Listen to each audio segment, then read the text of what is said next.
Acting is just plain pretend, but if we pretend that we are acting, does acting stop and living begin? Acting is real, but so is faking. Faking sets in my funny mess. Reality sucks, and so does acting. But here we are, and here's my advice. I'm acting professional actor.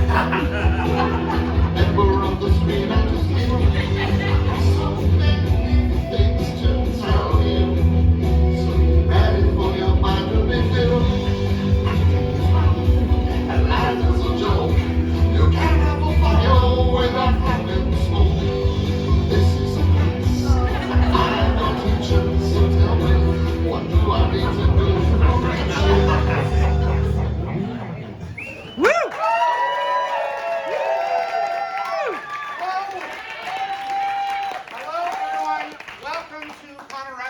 The acting class. My name is Connor Ratliff, and this is the acting class. I am a professional actor. I was trained to learn how to be an actor on 2 continents. And I want to start by taking a semi-formal poll of the audience just to get a sense of what the makeup of the class is today in terms of actors versus non-actors. So I want to define our terms before we start out. All right. If you have ever acted in anything, then you are an actor. And if you feel, no, I've never acted in anything, then you are a non-actor. When I ask this question frequently, we won't get a full 100% amount of the audience answering, and I don't know what the remainder of people is made up of, people who think they are neither actor nor non-actor. So I'm going to ask for a show of hands, total silence and a show of hands, so I can just get a visual sense. And we can maintain some decorum. Who here identifies, based on what I have already said, as an actor? All right. Now, if your hand is up, put it down. Who here identifies as a non-actor? All right. Oh, who doesn't like this? You don't like this?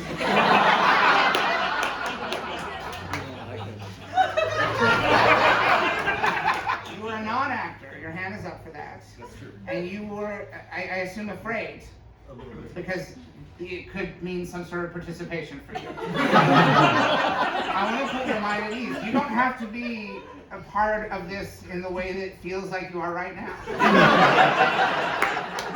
But I will say, I heard you say, I don't like this. And I want to explore that. So what's your first name? Shannon? I know many people named Shannon, male and female, and they're all great people. So already you have a lot going for you. What do you do for a living? What is your industry? What is your profession? What is your craft? What are you good at, Shannon? What am I good at? Yeah. I assume you're good at your job. Are you not good at your job? It's okay if you're not. We appreciate honesty. Acting is ultimately about truth, and truth and honesty have so much overlap. I'm good at conversations like this. Right. Yeah. I mean, you started it right away. Sure. This is not part of the show. You're not a plan. We've never talked before. It's clear you're not a plan. Before in my life. Yes. And yet, this is where we're beginning. I don't like this. Shannon, what do you do for a living? What is your trade? How do you make a living? It's okay if it's generational wealth. I sense maybe the fact that you wouldn't say what you did makes me suspect it's generational wealth. Is it not? Am I wrong? What do you do for a living? I set up businesses to accept credit cards. You set up businesses to accept credit cards. This sounds like it's both technological, practical, and I would assume there's morals and ethics involved, yes? There's Right? always more morals in it. Always morals, always ethics. How do you set it up? Do you set up the actual equipment? You have the computers, you have the little machines. They're always changing. Now we tap them, the little tappers. I'll give you a very in-depth answer. All right? Yes. The little tappers. So what kind of business would you set up a meeting with? What kind of business isn't set up for credit cards and you step in? Any business at all? Yes. No, not any business. You would, if someone was like, I run a crystal meth empire, you wouldn't get involved with that. You'd turn and run in a flash, wouldn't you? No, they need to accept cards. I'm here to help. Shannon, remember when you said the thing you said about honesty? I don't need glibness right now from you, Shannon.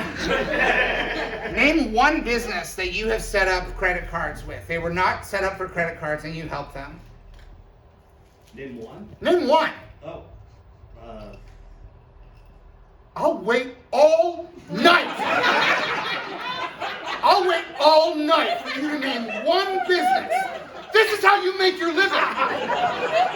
You're not an actor. This is an acting class. That's fine.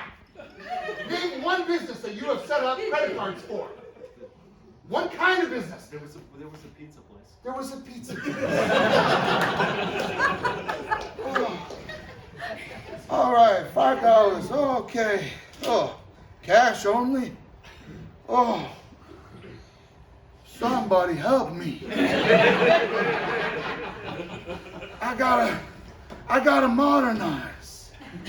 This old pizza place has been here a long time. I need somebody to help me. And then Shannon enters the picture. You need a credit card, sir. Yeah, I've been dealing with cash. People taking out their checkbooks, writing a check for a piece of pizza. How do I get one of those little machines where they tap of the card, where they swipe of the card? They giving me the card, maybe even one of the old ones. You ever do the old one, Shannon? Where you put it on the thing, and then you put some carbon paper down, and then you go, shoo, shoo. Do you do that, Shannon? Not anymore. A modern man. A modern man, not afraid to speak his mind. I don't like this. Acting is about intention. What did Shannon intend when he, at more or less full volume, turned to his companion at the beginning of this? I don't like this. We could shame Shannon for that. We could say, this is not appropriate. This is not how you begin an acting class. We're not here to find out what you like, what you don't like. That's not what acting classes are all about. If acting classes were about what you liked, acting classes would be more fun than they are. And yet, how can we fault a character who expresses how he or she or they feel? I don't like this. This is the kernel from which all great drama blossoms. Hamlet. That whole play is about what he doesn't like. My father is dead. I don't like this. My mother is messing around with my uncle. I don't like this. I think my uncle killed my father. I don't like this. To be or not to be, the question at the core of that is that he doesn't know whether he likes being alive. Thank you, Shannon. For the gift. No!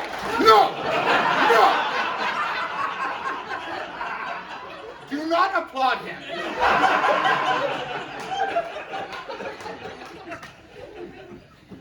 I should have stipulated this at the beginning. This is my fault, not yours, and I apologize for my uncontrollable rage. I prefer, as a general rule during class, for there to be no applause until the very end. If you like something, if you think, that's good, I would love to applaud for that. Keep track. And at the end of the class, provide us with your cumulative reaction of enthusiasm. Let's say you like something, you want to clap for a few seconds, and then 5 minutes later you're bored and you no longer like the show. And imagine, you can't take back that applause. You already gave it to me. But using my method, you can subtract your dislike for later moments of the show from your earlier enthusiasms. And at the end, can give an honest reflection of the entire experience. I shan't talk to you again, Shannon. We're done. I want to talk to an actor, as we have more actors than non-actors here, which is not always the case. Sometimes there's a lot of non-actors who come to gawk, to come to see what the acting class is all about. Who here identifies as an actor? And we're playing on a long space here. I've already dealt with this side a little bit. You identify as an actor. What is your first name? Jody. Jody. What is a recent role that you have played? I played Tiny Tim in Christmas Carol recently. Tiny Tim. I played Tiny Tim. Yeah. Charles Dickens' immortal classic, Christmas Carol. Tiny Tim, for those of you who are unfamiliar with culture, literature, or even just holiday stories, Tiny Tim is the sick child of the Cratchit family. Bob Cratchit works for Mr. Ebenezer Scrooge. He's a wealthy man, selfish, greedy. His partner was just the same and is now dead. He is visited by ghosts all night long. And in one of his visions, Tiny Tim is dead. Sorry to spoil a great deal of the storytelling. Tiny Tim is a vision of goodness, a purely good character, seemingly no flaws. How did you approach the character of Tiny Tim? Well, I got a yardstick and I walked around on stage like I was a blind kid. It was an improvised. Right. It was. Yeah. And so like physical. You went physical first. You figure out Tiny Tim. He's not well. Because I'm not gonna use a crutch. Right. You're not going to use a crutch. But I use. You use a stick. I use a stick, like All a right. seeing stick. Just a seeing stick. So, your approach to Tiny Tim is he needs this, Yeah. but he can walk around. Yeah, but he needs that. He to, needs like, this just to feel make sure. around. I don't want to trip over anything. So I'll do this. This is a radical approach to Tiny Tim. Most performers rely on the crutch as a literal and metaphorical crutch in the performance. You say, oh, Tiny Tim, there are many forms of childhood vulnerability. And just showing that, in a way, this is a savvy Tiny Tim. This is someone who's just taking precautions. Making sure, walk around that, walk around that. Was your Tiny Tim a good boy? Well, I think so. Yeah. Are you looking to him? Oh, because he saw the. Was he a good boy? You saw this Tiny Tim? Yeah, good boy. Sure. Good boy. That's the classical read on Tiny Tim. People, no one wants to play Tiny Tim as an asshole. Because it really pushes against the narrative. Because when Tiny Tim is dead, that is one of the things that motivates the change of heart in Ebenezer Scrooge. Yeah. So this is something where I think you've pushed the limits of the character as far as they could go without fundamentally breaking the intent of the story. How was it received? You liked it? Oh, I okay. think it was Well received. You were very. lost in a reverie just now. I was Lost in I was yes! taken back to. He was remembering my performance. This is the power of performance. The fact that even the mention of your past performance captivated him so that he was transported to a different show that is months old. It's done at least a month, right? A month and a half? Yeah. Close to it? Yeah. Has anyone else here ever played a character in a Christmas Carol? This isn't a holiday show. I'm just wondering, just by a show of hands, if there's anyone. Yes, you were in a production of a Christmas Carol? Yeah, a reading. A reading. Well, that counts. That counts. Half the shows on Broadway are just people with binders now, charging a lot of money to see celebrities reading out of binders. That is the new theater. If you go to New York City, be careful. You might accidentally pay hundreds of dollars to see a bunch of famous people just reading out of binders. Do not be fooled by this, but it is the new theater. A reading of A Christmas Carol. Were you reading specific roles or just certain passages? Was it the original Dickens text, or was it a play version of it? It was a play version, and I was Ebenezer Scrooge's sister. Ebenezer Scrooge's sister. Fran? Fan, yeah. Fan? Fran? I don't know. I don't remember what she does in the story. What does she say? Like, lighten up, Ebenezer. Right? That's the vibe. She's sort of like, be different. Yes. Come on, you used to be different. Right? And he sees her Like old Ebenezer sees her in the past, is like, oh, it's my sister, right? He feels warmth. How did you, and it's Fran or Fan, or what is the name? I think it is Fan. I think she's right. Yeah. Let's get an agreement here on that. Fran or Fan? Fan? Fan. F-A-N. Fan? It's a weird name. How did you approach this character? What was your take on her?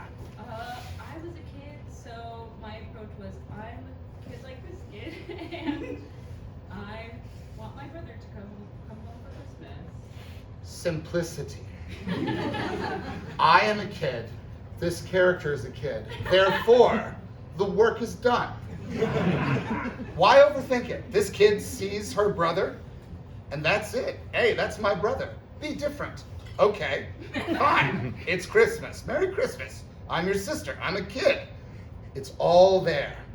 You didn't walk around with a stick? No? Any physical props? Did you work with any props? No, it was a reading, so you just had the binder. Yes. Just as you're just reading this, and you're just giving it, it's just all in the voice, all in the tone. Very good. Happy holidays to you both. I want to speak to a non-actor now. Not you. A non-actor who's never acted in anything at all. Anything at all. And I have no problem pacing back and forth as long as it takes for someone who now realizes what this show is. To summon up the courage, because if no non-actor will talk to me, then I'm going to have to talk to another actor. And I don't know that we want that necessarily. No disrespect to anyone. Yes, you are a non-actor. What is your first name? Lauren. Lauren. L-A-U-R-E-N? No. No! A different spelling than I had anticipated. How do you spell it? L-O-R-E-N. L-O-R-E-N. And what do you do that is not acting? I'm a real estate broker. A real estate broker. This is a form of theater. Yes? There are actors who do not identify as actors, who do not realize that simply because they have picked a more lucrative and reliable in which to ply their craft, they feel like they have somehow removed themselves from the world of theater. But you have to show houses, you have to show properties all the time, right?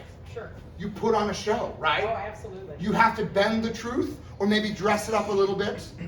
Sometimes I don't bend the truth. you don't bend the truth, because what's true to your character, the realtor, is that this property is good. You should live here. Buy it, rent it. Are you selling? Yes. Yeah. This place is special. I don't lie to people when I'm selling a home, when I'm selling any property. You should know this about me. There are realtors who will bend the truth, right, Lauren? Sure. You've encountered them, surely. Absolutely. There are realtors who will lie to your face. They will sell you property that you should not be living in. They will deceive you. They will trick you. I am proud to say that I am not one of those realtors. I'm honest to a fault. I will tell you whatever you want to know about this property, and it will always be the truth. L-O-R-E-N. That is how I spell my name, and that is true. L-O-R-E-N. Each letter. L, lie. I will never lie. O, I will be so honest. Are you ready to believe me? Even if it seems too good to be true, and no property that I sell will be down. I put on a show every day of the week. My stage is whatever house is on the market, and my audience is those people seeking a home. For when we are in the theater, the audience should feel as though they have found, for a moment, their home. And in the theater of realty, you are looking for that place that shall be your home. This is the stage. This is where I ply my craft, where I put on a show every day of the week. And the show is made up of nothing but truth. for I am the hero of this play that is realty. What's the hardest truth you've had to tell a potential buyer in your days as a realtor? Don't buy this. Do not buy this house. You have no idea how hard that is for me to say. Why are we even here?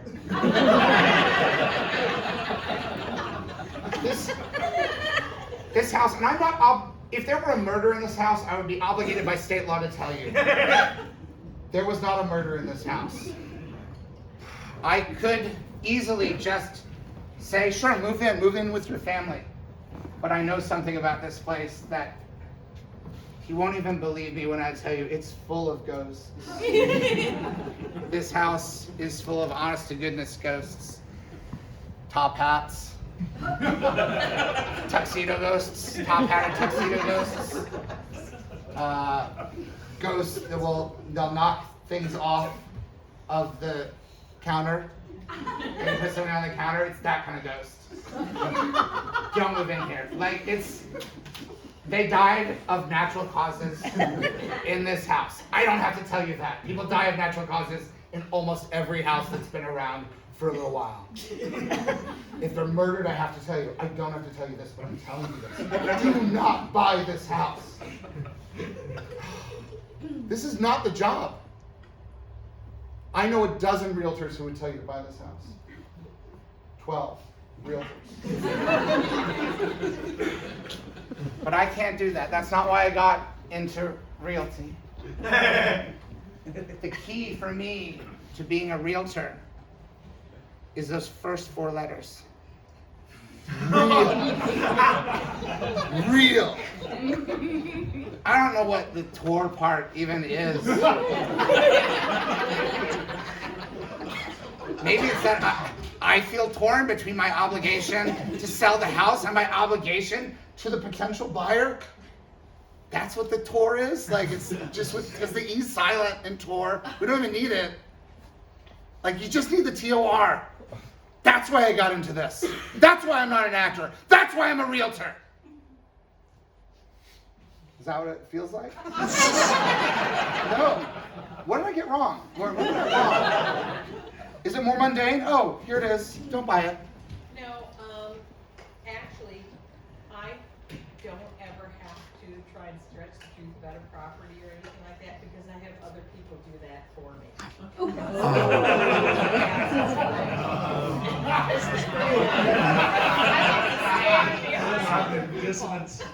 Right.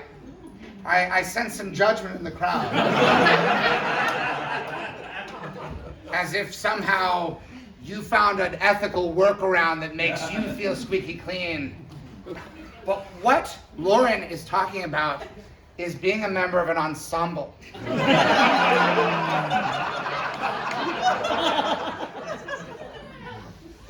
When you are with your fellow actors or realtors staging a production, everyone does their part, and you have chosen the role of the completely hands-off, look, don't buy this house, and then you have assumingly some sort of Iago figure. Who will, I mean, come on, like, she always says that. Like, buy the house, it's great, there's no ghosts. Ghosts don't exist, that's a scientific fact. You cannot prove that ghosts exist. Move into this house. Things that are falling off of counters, that's the house settling. That's normal. It's these old, like, you'll hear it, like, structurally, it's like, it's settling. Like, you'll hear that. It's sort of like, stuff's gonna fall. And it doesn't mean that someone died here and there's a soul and people haven't moved on and they have unfinished business. That's not what this is. She'll tell you that, but, like, I'm here to tell you the truth. Because we're like realtors in that riddle where one of us can only tell the truth and the other one can only lie. That's the way we do this. And I'm telling you, Lauren is a liar. You should buy this house. And there aren't ghosts. She's crazy. She's gonna tell you, I can never lie to you. And that's how you know she's a liar. And I'm the one telling you the truth, which is, this is a steal. You will regret it if you don't buy this. Wherever you move into, if it's not here, you will regret it. Is that what it's like, Lauren?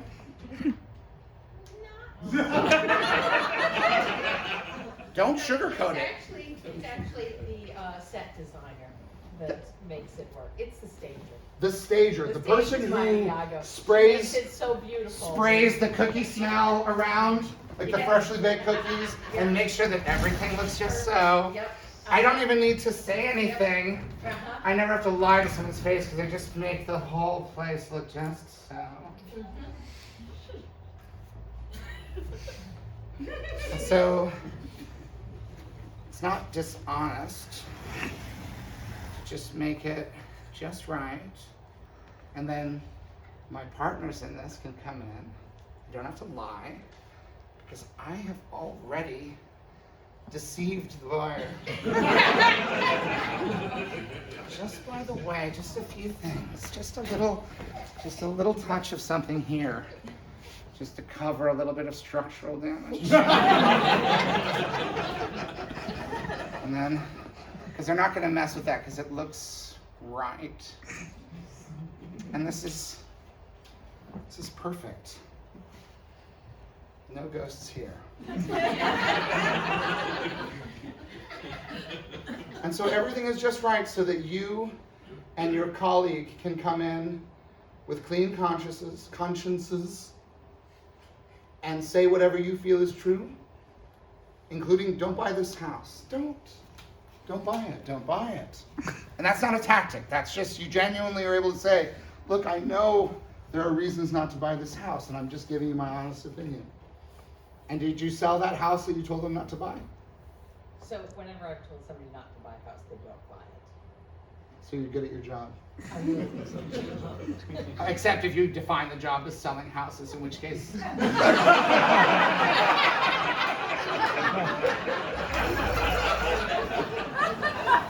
It's not my industry. I don't know anything about real estates. I want to talk to a non-actor on this side. Someone who's not in real estate. Someone who isn't in the credit card business. Someone who is not an actor, who works in some industry that might be a surprise to me. Is there anyone on this side that is like that? Don't volunteer someone else. Or is there someone here or someone here? Okay, we're going to talk to an actor. The actors always volunteer right away. Yes! Oh! That is, if you learn nothing else from this class, what just happened. Yes, you're an actor. Yes. What kind of actor are you? How would you describe yourself? Sell yourself to me. I do improvisational acting. Okay. I also have done plays and some bit parts in musicals. And What is the most challenging role that you have ever taken on? Something that you really struggled with, something where you thought, I'm not right for this, why can't I crack it? So when I was in college, we did a production of Dr. Faustus by Christopher Marlowe. And it was my first time working with Elizabethan text. And I thought I may not have the chops for it, but my director gave me some great tips on what to do, on how to approach the role, because our setting was, we were, instead of doing traditional Elizabethan, we were an early 20th century mental asylum. Yes. And we were all playing patients who were part of this show. A madhouse! They would call it in that era, tactlessly. Can't say that now. But in the early 20th century, if your character is in the early 20th century, it's okay as that character to say it's a madhouse. So you're playing these characters, and you're speaking Elizabethan text. Do you remember any of your dialogue from that production? Even a small snippet of that dialogue. Do you remember it? I know a couple of small lines from one of my parts. Yeah, let me hear it. You don't have to act it. I just want to hear the words. I am Pride. I have neither mother nor father. I am Pride. I have neither mother nor father. And were you restrained in some way? You were patient in this place, or are you allowed to roam free? Is it sort of like a one of those Montessori asylums? I got to roam free for that part. So you're roaming free. So it's like, we let them find their own way. Everyone here is crazy, but, you know, you gotta, if you put too many boundaries up, it just makes them crazier. I am Pride. I have neither mother nor father. Think about it. I'm not a person. People have parents. I am a principle. I am a state of sin. One of the 7 deadlies. Pride. Pride has no mother and father. How would it even work biologically? We've all encountered pride. It is out there. People feel it. People live by it. People are driven by pride. And yet this thing in them, it has no mother or father. I am Pride. I have no mother and father. My friends include Wrath.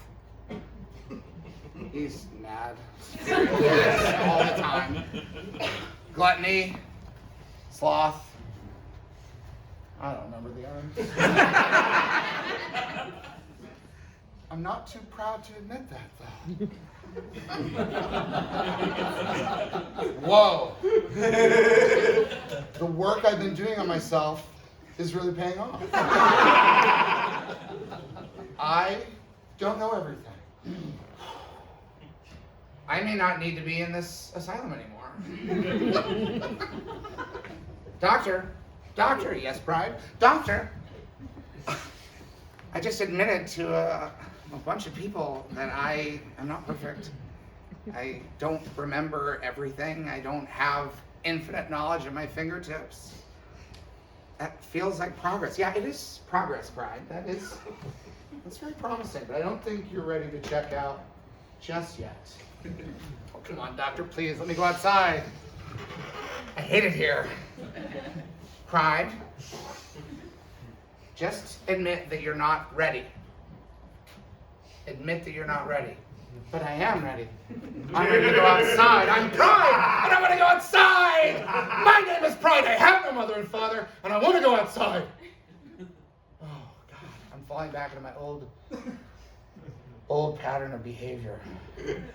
Too proud to admit that I am not ready to leave this early 20th century mental institution. I can't blame it on my parents. I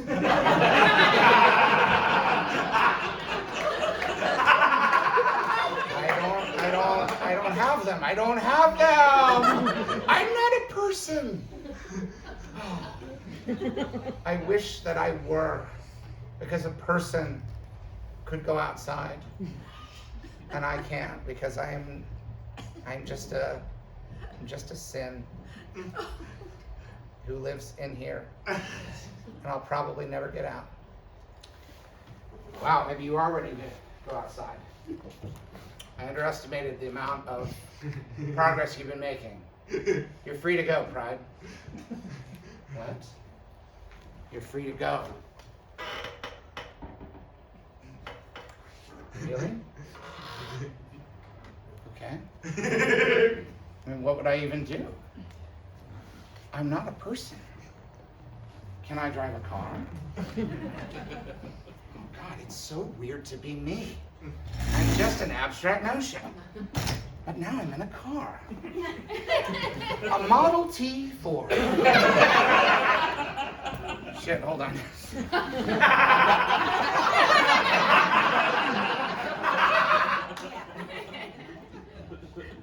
Okay. All right. Where would I go if I could go anywhere? I am Pride. I have no mother and I have no father. Where do I want to go in my new Model T Ford? I could go to my old girlfriend's house. Whoa. It's a new memory. Is this even real, or is this some sort of prideful hallucination? Did I have a life before my life in the madhouse? Oh no. I'm still there, aren't I? Oh God. What a twist, and so early in what felt like an ongoing narrative. It was too fucking soon. Jesus, I just got in the car. Let me out of here. No, you're not ready. You're crazy. Everyone here is crazy. You're never getting out. We're just gonna run wires into you and try stuff until you die here. Is that how you played it? Yeah, more or less. Yeah. More or less? Yeah, I figured. It's an obvious one. The person next to you is also an actor, yes? I saw your hand as well. What kind of an actor are you? Well, I act in films. A little film bit. actor. Yeah, short films. For the most Short part. films, long films, they're all films. Yeah. You're a film actor. Do you ever do stage work? Yeah, sometimes. Sometimes, but your main medium, the medium you feel you thrive in is the cinema. Yeah, I try to write and direct them too. Yeah. You're an auteur. You make your own films. You have to make your own opportunities. The entertainment industry is crumbling. And we have to find our own modes of expression. Now, what I've been doing so far in the class is what I'm going to call, for lack of a better word, long acting, because this stage is wide, so I can't do things that are too subtle, because if I do something subtle over here, it leaves them out. And if I do something subtle over here, like if I do something really subtle over here, just subtle acting, it's like, I'm so sad. They're left out, right? It feels horrible. So everything's got to be a little too big. But a film actor, it's just whatever. What are you doing? What are you doing? That's film acting, right? When you go to the movies, but when it's on the big screen, it all looks normal. But then when you're doing the film acting, the camera camera is so greedy, and it only needs a little. What's your approach to film acting? It's a lot about just serving the specific emotion of moment that the director wants. And you're the director. Or sometimes. So it's about, if it's not you, If it's a it's different not me. person. So it's what the director wants. So give me an example. What's something that a director wants from you that you have to deliver on film? Let's say that he wants me to be more nervous. He wants to be well, you're saying about like, everything is like in the very little, but what if the director wants you to do something more? Yes. What do you do then? The director's like, I don't want this little acting. I want big acting from you. Give me a lot. Give me a lot of big acting on my camera. Yeah. Put that big acting in my camera for my film. You just have to do that. More nervous. My film. I want big acting. I want to film it with my camera. More nervous. Who's the nervous character? What does he want? It was a guy getting embroiled in a semi-BDSM relationship in a short film. A guy getting embroiled in a semi-BDSM relationship. Not all the way. What? No, just like a little whip. Not like a, but just like a little bit. He's embroiled, and he's nervous about it. He's like, she's gonna whip me, and I like it. And the director's like, I need to see more of this. And you're like, no, I want to play it like this. He's like, no, you gotta understand this guy. He's embroiled. He's embroiled in a semi-BDSM relationship. Slightly BDSM. Just a hint of BDSM. And he's nervous. And your impulse is to go small, yes? Yes. I know. Maybe whip me a little bit. Maybe you could whip me. I like it. I like it when you sort of whip me. I like sort of slightly being whipped a little. But in a way it makes me feel like, was I whipped? I like the ambiguity. But you gotta be so nervous. But the camera wants more, and the director is greedy. He says, give me more. What's your first name again? Stephen. Steven. What's the director's name in this context? Paul. Paul is talking to Steven. What does Paul sound like, Steven? Paul sort of sounds like me, actually. A little bit nasally, upper voice, like talks a lot. And very Steven, quickly. are we certain that you and Paul are the same person? No, we're not the same person. That is exactly what you would say if you were the same person. Oh my God. So Paul, who for the sake of argument, let's say Paul is a completely unique individual, has nothing to do with who Stephen is. Paul wants more. He wants more. I want to, like, I can see it. I'm looking at what we shot so far, Stephen. It's just not enough. This guy's on the verge of BDSM. It's right there. I know it's a lot, but I need to see it. I need to feel it. Right now, I feel like you're holding back, Stephen. So what do you do, Stephen? What do you give me? I'm Paul. You're Stephen. What do you give me, Stephen? How do you change it? How do you take that note? Maybe I will rub my hands across my legs more. Maybe I will. That's enough. Proceed to sweat. That's enough. Okay, Paul. Okay, Paul. Are my legs in the shot, Paul? They are. Because I was thinking, so it's a wide. I was thinking maybe I would rub my hands on my legs more. Like, what's the character's name, Stephen? I don't remember. All right, I don't Bad remember. actor. No, you're not a bad actor. You're not a bad actor for not remembering a past role in detail. You remember what's important, which is the pivot you made when Paul wanted more from you. I don't want to go too big with this. I don't want, because this guy, he's embroiled, you know? But the camera, it's just going to take it all.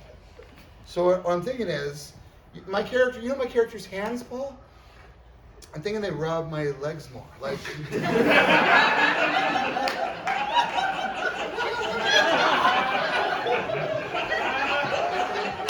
this read on camera? You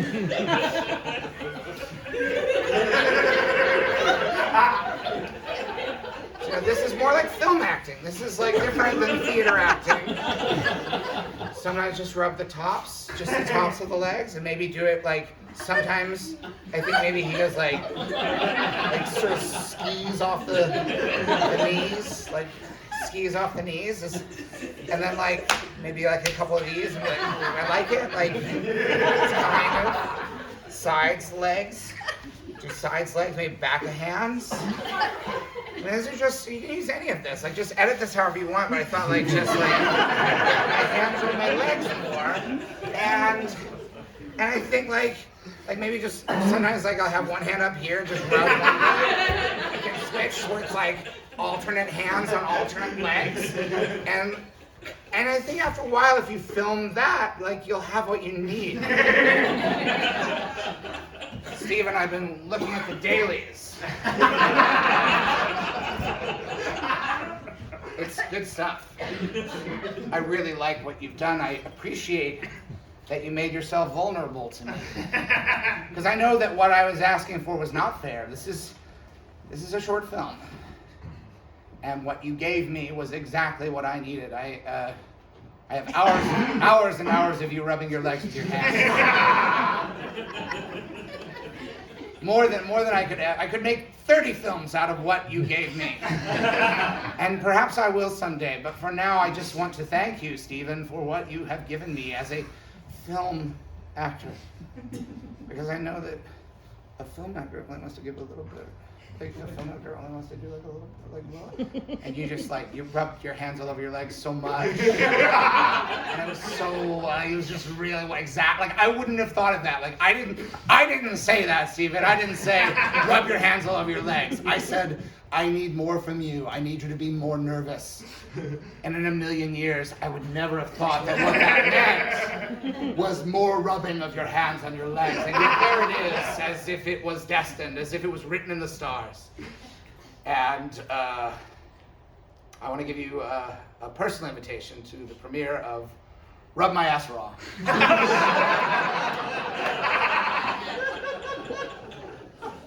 The new short film that I have written and directed. And Stephen, I'll remind you, I am Paul, I am not you. I'm not a persona that you created so that you can make these films and feel like you are two different realtors.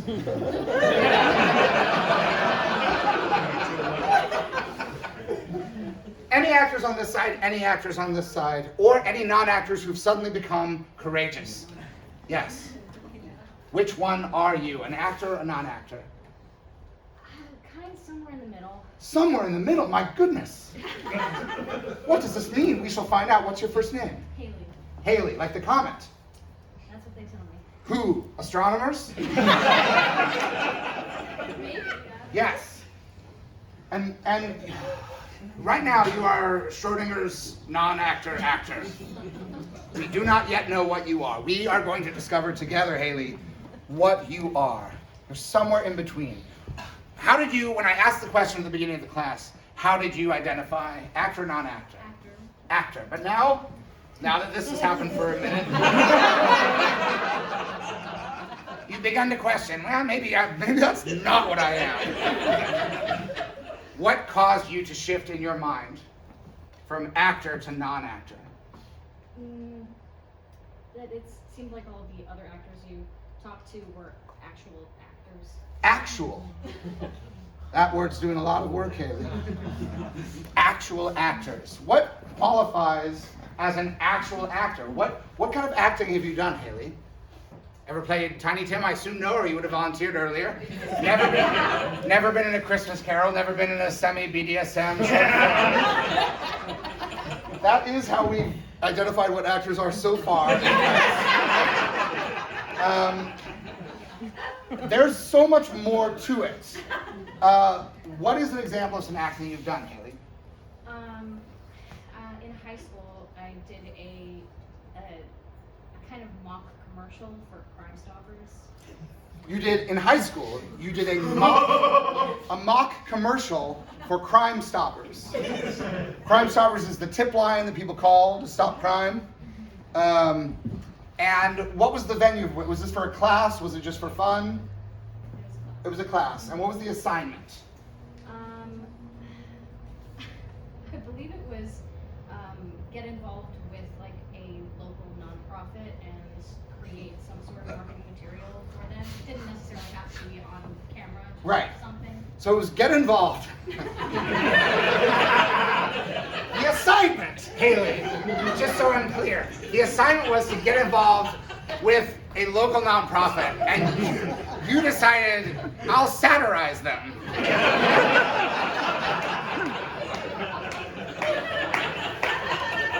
Or when you say mock commercial, you just mean like a mock-up. You don't mean you were spoofing. Yes. Okay, so I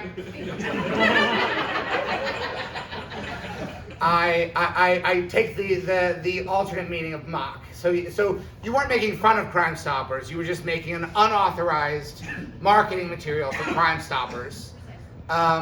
Did you pattern it off of the actual Crime Stoppers commercials, or did you make your own thing that was like a new direction? It was Totally new. A totally new way to stop crime. What was your approach? How did you stop crime? Well, it was kind of encouraging young people to,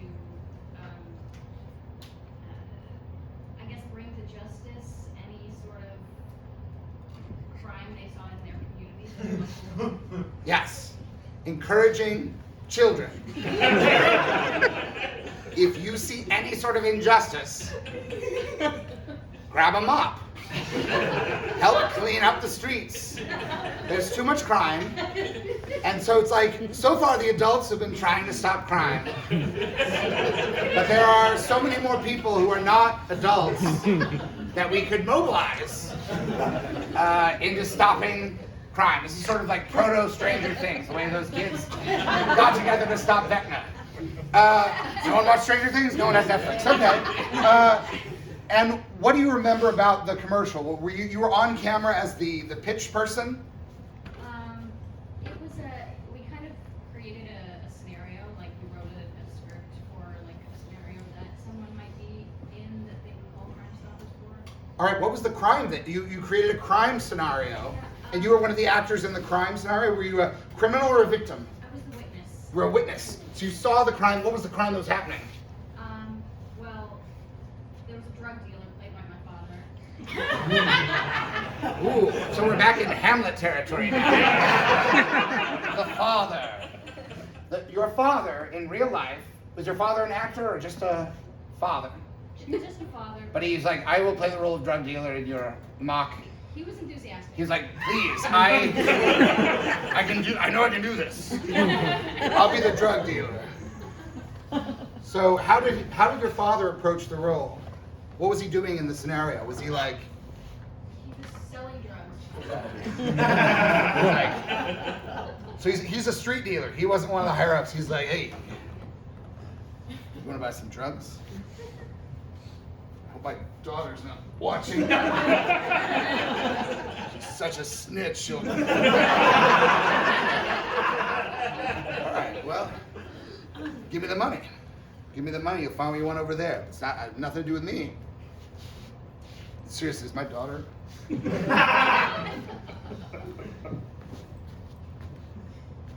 right. Just because she tells, she's part of a new, like a children's movement. You know how it is, like kids, they always like, whatever their parents, like, they gotta rebel against it. So like, I'm a drug dealer, I'm a street level drug dealer, and my daughter is like, I wanna be a vigilante. I wanna be a witness for the prosecution. Oh God, she's such a disappointment to me.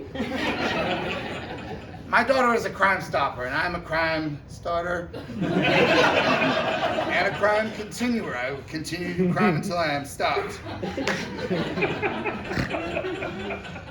I do this for my family. That's what she doesn't understand. I've always done this for my family. That's why I sell drugs. I want to make enough money.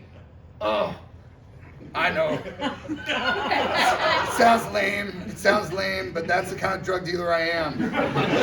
Like, I know the damage I cause on the streets of the city, but that's how much I care about my family.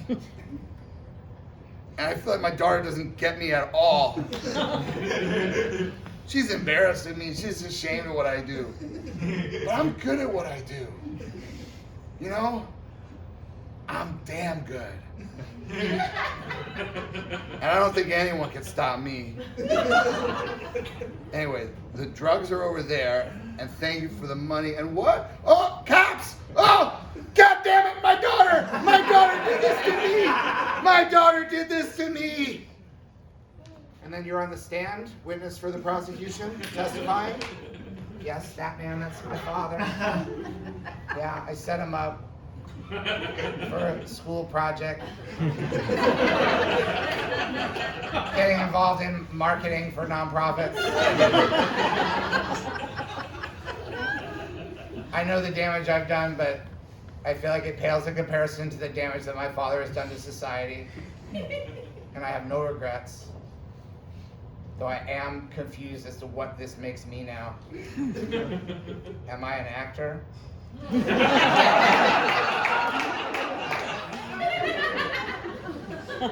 Am I a non-actor? I took action. That's the definition in some ways of an actor. I took action against my father.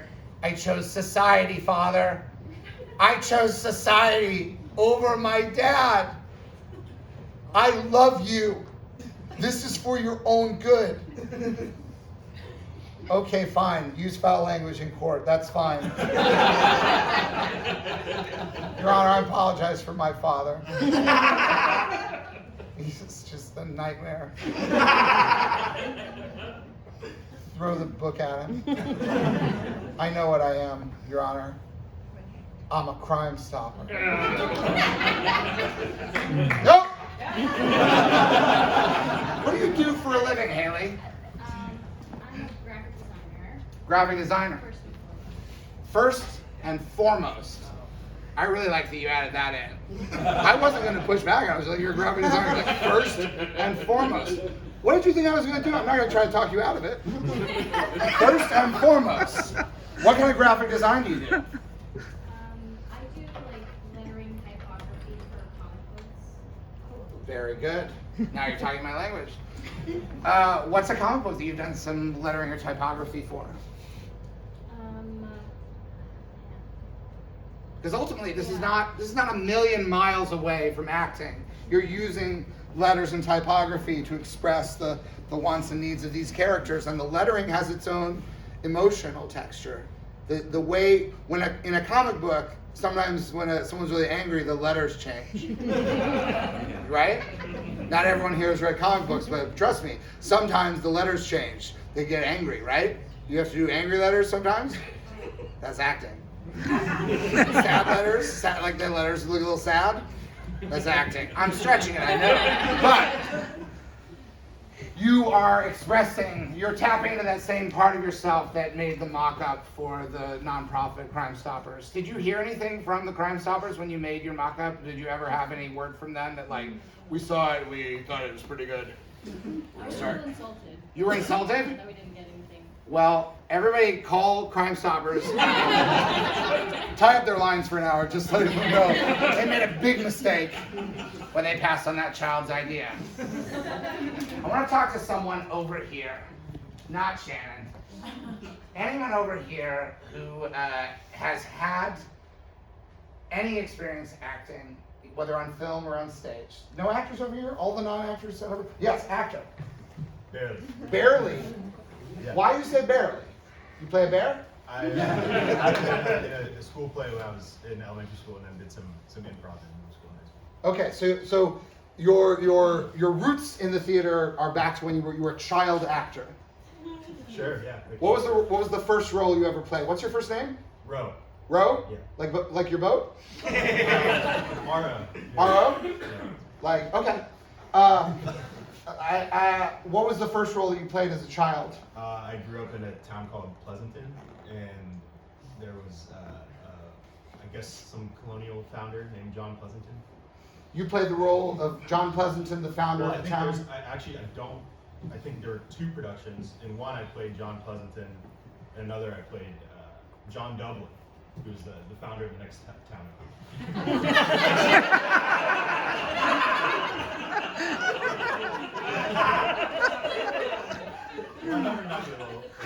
How old were you between these two roles? 8, 9. 8 and 9. So age 8. Oh, no. What? 8 or 9. 8 or 9. Yeah. Did you play these back to back or the same production? Like, So, I think I understand. So, you grew up in a town called Pleasanton. Yep. And you, as a child, played the role of John Pleasanton, the founder of this town. And you were well received? Yeah. People were like, you did a good job. What's your first name again? Ro. Yeah. Ro. They're like, Ro, you did such a good job in the role of John Pleasanton.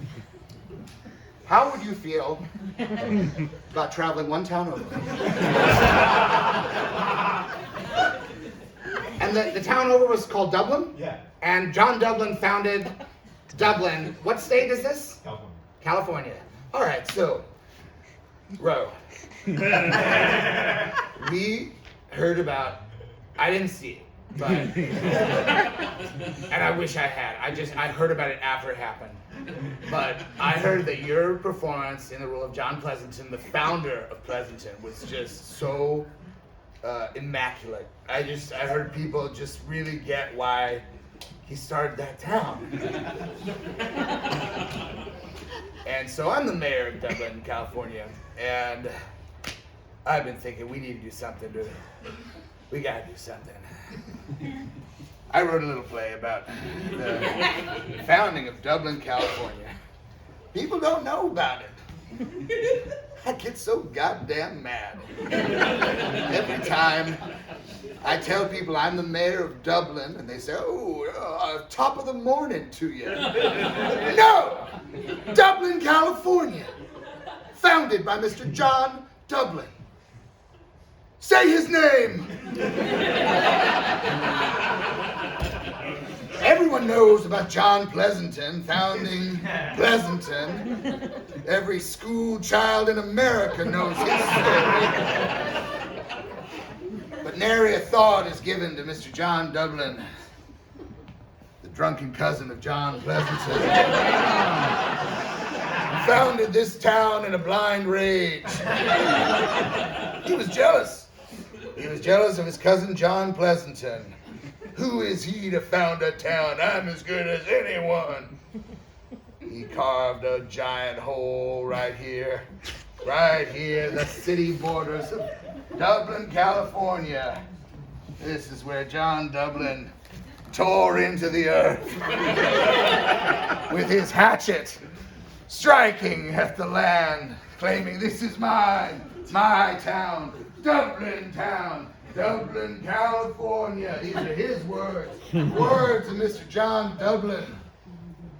Man loved to drink. It's a stereotype, but what are you gonna do? What are you gonna do? It's a fact. John Dublin had a problem. A disease that we call alcoholism. I wrote this play to tell his story, and it has sat in my desk for these past 6.5 years. Because I thought, who can possibly play this role? I called Daniel Day-Lewis. Wouldn't even pick up the phone. I talked to his manager, I talked to his agent. That son of a bitch wouldn't even meet with me. I said, "This would be perfect for you, Mr. Day-Lewis. John Dublin, the founder of Dublin, California, won't even talk to me." So I put it in the drawer and I forgot about it. And then I heard about what you did on that stage. John Pleasanton brought to life by an 8-year-old boy. I said, impossible. An 8-year-old boy playing the role of John Pleasanton, a grown man who founded a city. I don't think so. Then I talked to one person after another. I said, it can't be true. This child, he really did it. They said, yes, yes. It was magical. John Pleasanton right there, as if he was alive again, living and breathing and founding the town of Pleasanton right before our very eyes. I thought, I've got to meet this kid. Is this the kid who can bring my text to life? The role of Johnny Dublin, founder of Dublin, California. Can it be? And here you are in my office, and it almost breaks my heart to think that you might say no to this. Please, roll, roll, roll. You have to do this play. I don't care if it's the last play you do. I don't care if you squander the rest of your life fiddling away to an improv comedy or whatever it is you do. Don't say no to this script, bro.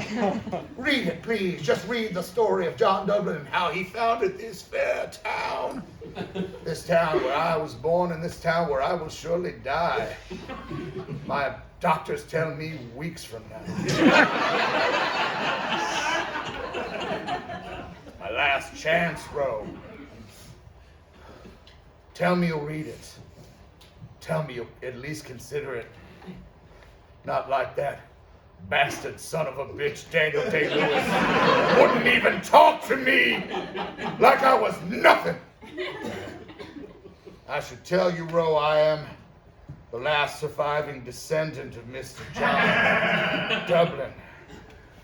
They say that's how I became the mayor. I hope that's not why. I hope it wasn't just trading on my name, Cliff Dublin. I think it probably was. If I'm being honest, that's an easy vote. Dublin, Mayor Dublin. Anyway, I'll give you the script, you read it, and we'll see what happens. And then 3 weeks later, I was dead. No, don't be sad for me. Well, it'll be a little sad. Let me explain what happened. I had a disease. I won't say what, but it was deadly. And that's what they thought I would die from. My doctors were certain that I could go at any moment. But I fell down the stairs and broke my neck. Like a damn fool. And then, moments later, I found myself flying into the clouds. I thought, my goodness, what is this? Am I alive? Am I dead? Am I in some nether world? Neither betwixt nor between? And then I saw those pearly gates. I thought, oh, good. Heaven, I know what this is. And I got up to the guy with the book. I gave him my name, and he said, there's been a mistake. My name was not in the book. He said, you are supposed to go to hell.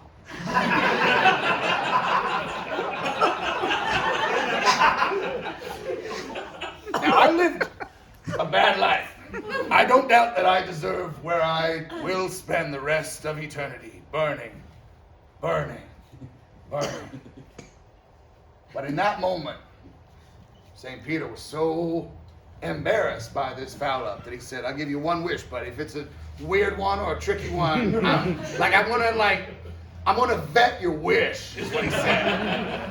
He said, you can't just wish for anything, like, can't do some sort of weird trick, like wish for a bunch of wishes. Like, if you're an asshole about this, then no wish at all. So be smart. Like, don't wish like to fuck me or something. Not gonna happen, Cliff, Dublin. Ghost, angel. So I thought carefully. I thought, okay, I gotta be smart about this. Don't get tricky, Cliff. Don't outsmart yourself. This is a big opportunity. I said, St. Peter, please, there's this play. I don't know how time works. I don't know if time slowed or sped up, like what's happening now. I don't know if years went by on Earth or mere seconds, or whether time moves at a variable rate and you can travel to any point in a non-linear fashion. I don't know, and I don't care. All I want to know is there's a play that's happening at the local rec center in Dublin, California, and there's a child actor. You might have seen him, because you can see everything from up here. It's amazing! And St. Peter said, I'm going to stop you, Cliff. You're talking about that boy, Roe, what's his name? Played the role of John Pleasanton in the founding of Pleasanton, California. You don't need to tell me about that twice. We all watched that play. I mean, they don't call it heaven for nothing. When there's a play that good, we all watch that play. I said, please, St. Peter, please, you gotta let me watch the play about, I wrote this play about, he says, okay. You watch the play. But when it's over, you go straight to hell.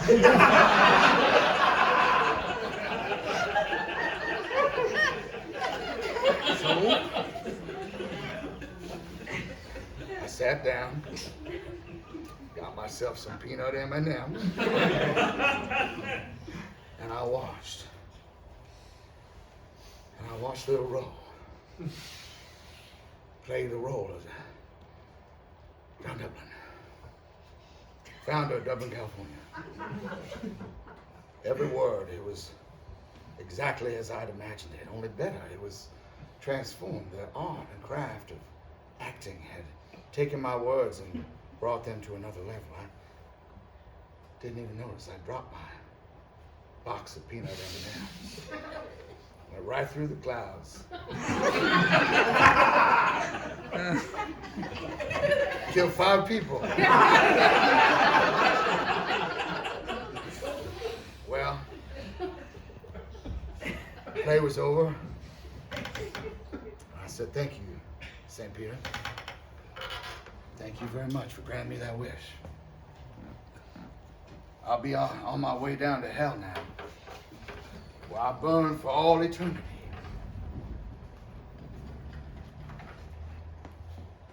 But there's one thing the devil can't take from me, is I still remember that play.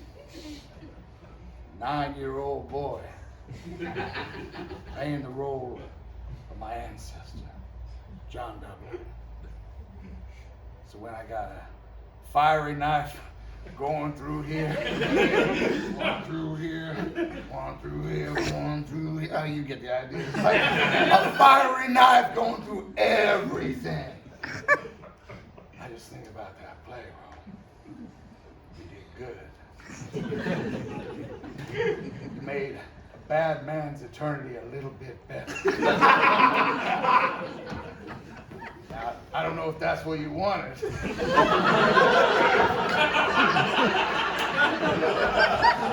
I don't know if that's what you wanted, bro. You were just a kid. But that's what you did. And that is what acting is all about. Class dismissed.